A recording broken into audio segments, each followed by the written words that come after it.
Welcome everyone to Gamer Meld. Today we have proof of upcoming mid-range Navi GPUs. AMD's Radeon 7 is over, which tells us something about a previous leak and a ton more details on Intel's upcoming 10th generation CPUs. But first, why not kill some monsters with today's sponsor, Raid Shadow Legends, a free-to-play collection RPG that's amassed nearly 10 million players worldwide in just 3 months. And it's obvious to see why. There's so much to do here. I'm talking huge boss fights, upgradable characters, tons of loot, and it even has PvP battles. There's really something for everyone. I personally love getting new heroes because there's always some new ability to try out. Plus, there's a sweet new update, so what are you waiting for? Go to the video description, click on the special links, and you will get 50,000 silver and a free epic champion as part of the new player program to start your journey. Okay, it's news time, and first up for today, it looks like we have more evidence on upcoming Navi GPUs.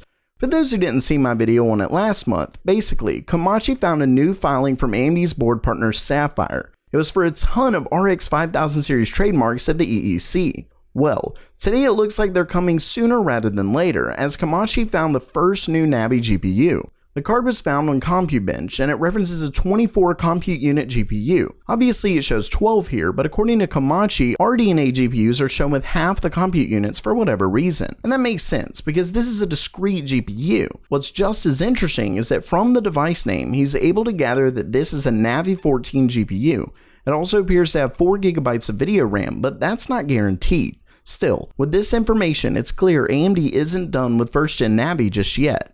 Personally, I think we're looking at an RX 5600 from Sapphire's filings, and I'd bet it's made to compete with Nvidia's GTX 1660 or 1650. Really, we could be looking at finally replacing Polaris, meaning goodbye RX 500 series.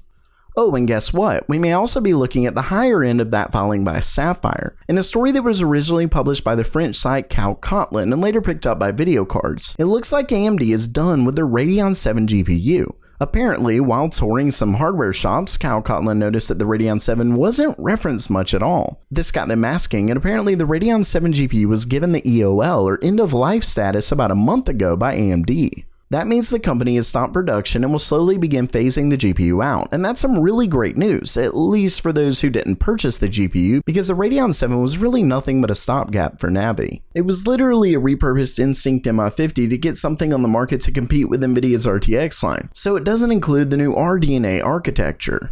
Of course, it's only been 5 months since its release, so like I said, fans who made the purchase really got screwed there. Either way, AMD obviously wouldn't be doing this unless they had a replacement. In comes the RX 5950 XT, 5900, etc. And I do believe that all of these names were filed because Sapphire wanted to ensure they had all the possibilities covered. I doubt they even know the name just yet, but it's clear that AMD has something more powerful from Navi than the RX 5700 XT, and it's coming soon. To top it off, I'd bet they're able to undercut Nvidia by a good bit when it comes to their higher end. I mean, doing a few mods on the current RX 5700 XT along with a registry mod can get you near there already, so I'll bet it won't take too much more. Plus, it'll have to be either far more powerful or undercut Nvidia's price to be worth building to replace the Radeon 7 in the first place. Of course, AMD's Radeon department has disappointed in the past, so it's best to have at least some reservations. Lastly for today, we have some more, or should I say updated information on the recent 10th gen Intel leak. And I know I'm a little late on this, but I've been pretty busy with these launches, so hopefully you'll forgive me. Either way, this leak was originally reported by XFastest, and while this was sent to them anonymously, the user sent over a couple slides that make it at least worth discussing. Just know that as always with these type of reports, it's best to be pretty skeptical. One thing I found interesting though is that the user refuted some of the information from the last rumor, which definitely makes it seem they're quite confident. First though, we have a couple roadmaps. The first one lets us know that Intel's next major release will come from their Enthusiast line, through the Comet Lake X series, which goes up to 18 cores. Of course, with AMD's 16-core Ryzen CPUs coming soon, Intel had better have some amazing prices or they're seriously in trouble. Don't forget that they're still on 14 nanometers. To make things worse, the company's next mainstream line, Comet Lake S, won't be coming until early next year. Now, while that's not too long, it's also a little ways if true, which it may be with the recent reports of Intel lowering prices.